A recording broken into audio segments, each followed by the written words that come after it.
Hi everybody. So today we're going to go ahead and do our comprehension lesson. It's another one of those ask and answer questions.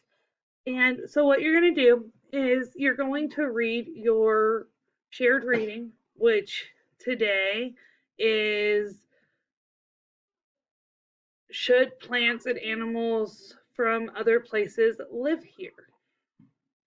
Okay, so you'll go through here and it says, as you read new arrivals, welcome, think of questions you could ask yourself.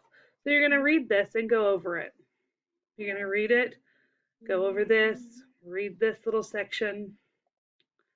It's going to highlight and do the work for you at this part, showing you how to do it. And then you'll get to this. There's only one section to complete today. You'll read this part and this. Do as it says.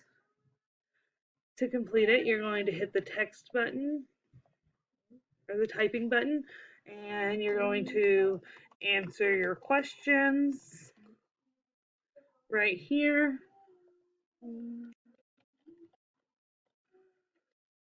Answer the questions. Incomplete sentences, use punctuation, capital letters. Then you'll hit save. And like I said last time, you might as well use both save buttons. Better safe than sorry. And then you'll exit out and submit it. Okay, bye guys. Have a good day.